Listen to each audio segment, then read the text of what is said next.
Today I'm going to talk to you about how to plant corn in a small garden.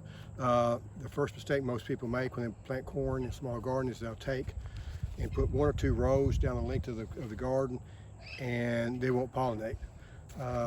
So this is a plot that I'm planting that would work for a small garden. I've got the 4 taller posts on the outside. It's a 12 by 12 plot, so it's 12 foot by 12 foot. I've got the inside rows, the corn, it's going to be at 30 inches. I got a little bit to come in so you can cultivate on each side. I planted the corn roughly 6 inches apart. I had a little bit extra corn, so that's why some of them are thicker than others.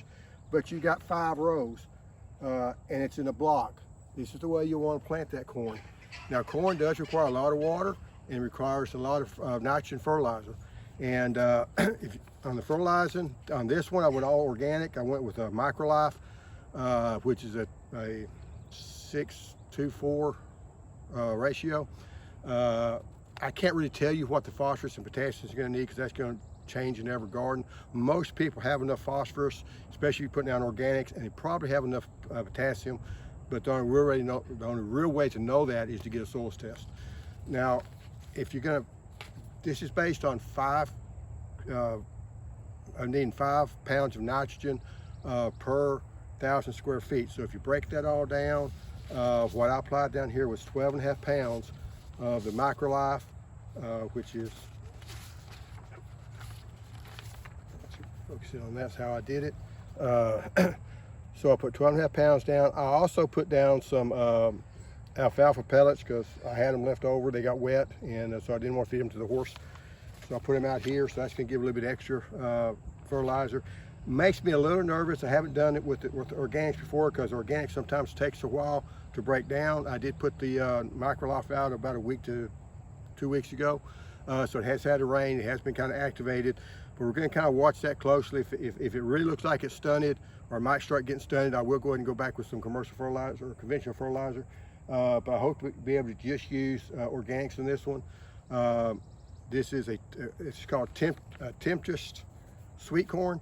It is a synergistic corn. It can handle colder weather or colder soils. One of the reasons I'm using it, some of your super sweet corns, you want to wait till later. The reason I'm doing this one this early, this is February 21st, is because I'm trying to succession plant three other varieties of corn later. So trying to get four succession corn in, so I'm going to try to get them 3 weeks apart. That's so they will not cross-pollinate. Corn, especially sweet corn, will cross-pollinate with your field corn, and will ruin the sweet corn. You'll totally change the taste of it. You'll really have a really bad taste to it. So you do want to separate it somehow. Now, if you got 300 or 400 feet, you can separate it by distance, but most people don't have that in the garden, so I'm just doing it by time. The only danger to that, if we do get some cool weather, that could slow this stuff down. One reason I want temperature is because it has a 70-day harvest day length. So I'm hoping to get this tasseled